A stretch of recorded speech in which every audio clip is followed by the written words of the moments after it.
What's up, guys, and welcome to the first episode of Let's Play Pokemon Brown. Today I'm here with the game's creator, Coolboy Man. Hi, my name is Coolboy Man, also known as Adam, my real name. I made this hack, still working on Prism, obviously, and, yeah. Yeah, okay. So, we were talking the other day, and you were saying that it took a while because there wasn't a program out to do something with it? I don't know. Well, there's a disassembly for Pokemon Red these days. When I was working on this hack, there wasn't, a disassembly for Pokemon Red, so I basically had to go in myself using a hex editor to change everything, and I had to figure out how everything worked. So, what is a disassembly, like something that you can just go into the game's data and just move stuff around or something?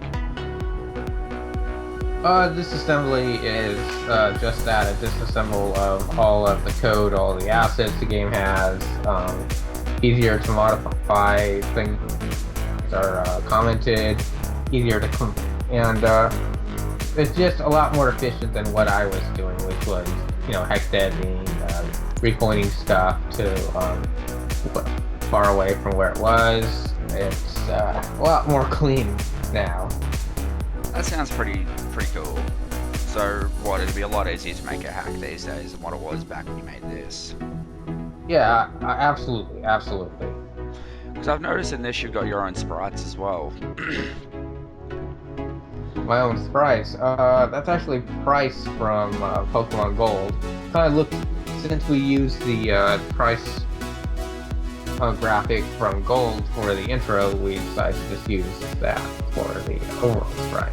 Was it not anything custom? It's just. Was it difficult to get him from a different game into this though?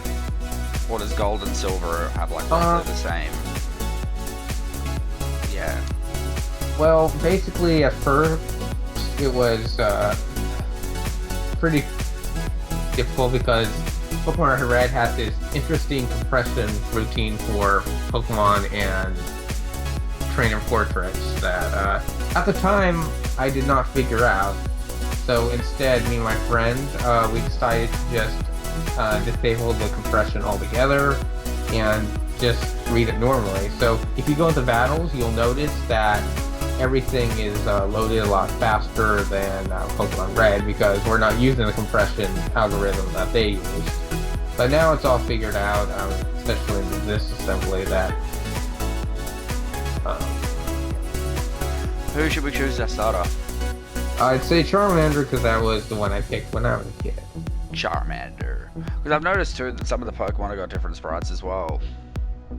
Yeah, so I kind of mixed it up between generations. Well, not generations, different versions.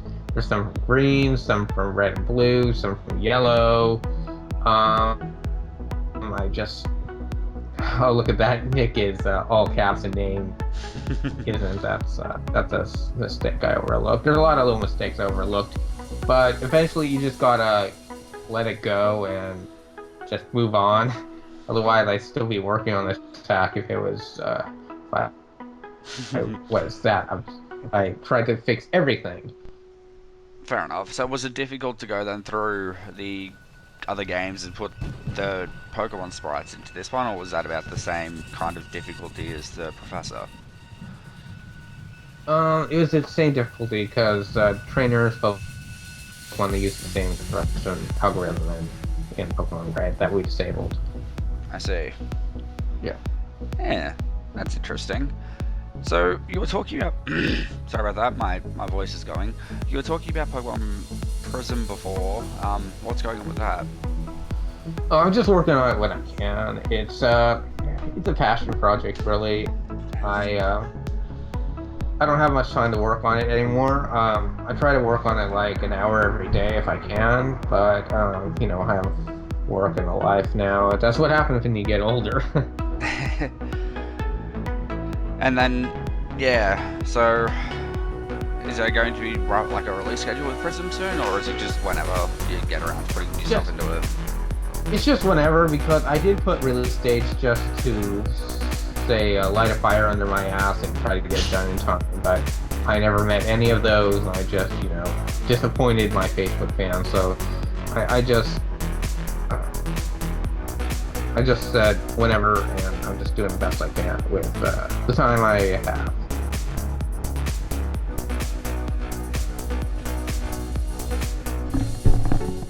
So, and then there was another game too, which was I think in Fire Red, wasn't there? That you were working on? Yeah, Fire Red, Rejoin. I did not work on that. I merely supervised it. My friend Anthony works on that. Is he the same friend that helped you with this one, or different friend? It's a different guy. Ah, okay. I honestly don't know where to go from here. Yeah, I should have made it more obvious where to go. When I was making this, I tried to like encourage the players to just explore around and see what he or she could find. But sometimes I just made it a little too confusing for people.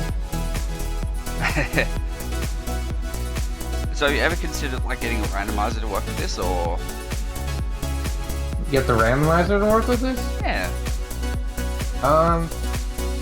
Yeah, I mean, that'd be cool, but yeah, I haven't really looked into it that much. I just thought it a couple of times that it'd be cool. He forgot to pick up his pizza. Yeah, just a modification of the package. the parcel. You know? Yeah. It's a really vanilla hack compared to a lot of the other hacks that are out there right now. It plays off of a lot of Red's defense because, you know, I didn't know how to do stuff back then. Right. So, is there anything else you wanted to talk about, like just things about you in general, or just things about the game that you haven't mentioned yet, or? Well, I'm not sure. I mean, I'm a game maker. I work on Prism and a few other projects that are currently in production right now. Hopefully they get released. Can you talk about those, or you're not allowed to? I mean, I got a small mobile game in development called Sine Waves. It's really based off math, and it's not like Geometry Wars. It's Oh, Geometry Wars is so much fun. Yeah, I know. So I'm trying to avoid like making similarities to that. I'm trying to make this my own because I always found math fascinating. I want to make that into a fun game. Fair enough. Is it difficult making mobile games, or? Well, making a game is not that hard. The problem is that the market is so oversaturated with a lot of stuff right now. It's hard to get attention to your product because if someone tries out your game, doesn't like it in 5 seconds, they'll just delete and find like another game in the millions that are out right now. And that goes without saying, the fact that finding your game in the first place is extremely hard because there's so much content out there right now.